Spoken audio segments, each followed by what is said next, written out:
ছোট্ট দোকানের ছেলেটা রাহুল, 17 বছর বয়স, পশ্চিমবঙ্গের এক ছোট্ট শহরে মায়ের সঙ্গে চায়ের দোকান চালায়। মা একা হাতে সংসার সামলায় আর ছেলেকে মানুষ করতে চায়। রাহুল প্রতিদিন ভোরে উঠে মায়ের সঙ্গে চায়ের দোকানে বসে। স্কুলে যাওয়া তার ভাগ্যে ছিল না, কারণ বাবা ছোটবেলায় চলে যাওয়ার পর সংসার চালানোই হয়ে উঠছিল সবচেয়ে বড় লড়াই। তবুও ওর চোখে ছিল একরাশ স্বপ্ন। যখন কাস্টমারদের বই হাতে দোকানে বসে থাকতে দেখতো, মনটা ছটপট করত।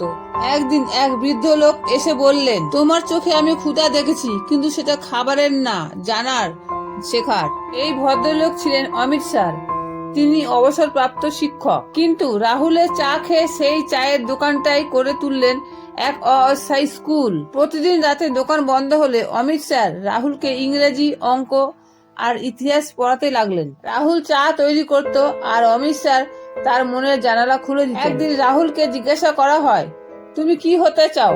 রাহুল বলে, আমি শুধু চাই এমন একদিন আসুক যেদিন আমার মা আর চায়ের দোকানে দাঁড়াবে না, আমি নিজে তাদের পাশে দাঁড়াবো একজন শিক্ষক হিসেবে। এই লড়াই ছিল 4 বছরের। রাহুল অমিত স্যারের সহযোগিতায় নিজের পড়াশোনা চালিয়ে যায়, পাশ করে উচ্চ মাধ্যমিক, তারপর বিএড।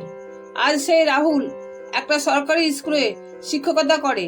প্রতিদিন সকালে সে যখন ব্ল্যাকবোর্ডে লেখে, তার পেছনের দেওয়ালে টাঙানো থাকে তার মায়ের ছবি আর তার চায়ের দোকানের নাম লেখা একটা ছোট্ট কাঠের বোর্ড। একবার এক ছাত্র এসে জিজ্ঞাসা করে, স্যার আপনি শিক্ষক হলেন কি করে? রাহুল মুচকি হেসে বলেছিলেন, আমি একদিন একজন স্যার থেকে শিক্ষা পেয়েছিলাম, আর আজ তার সাহায্য না থাকলে আমি এখানে থাকতাম না। তিনি শিখিয়েছিলেন জীবনের সবচেয়ে বড় পরীক্ষা হয় ক্ষুধা আর স্বপ্নের মাঝে দাঁড়িয়ে।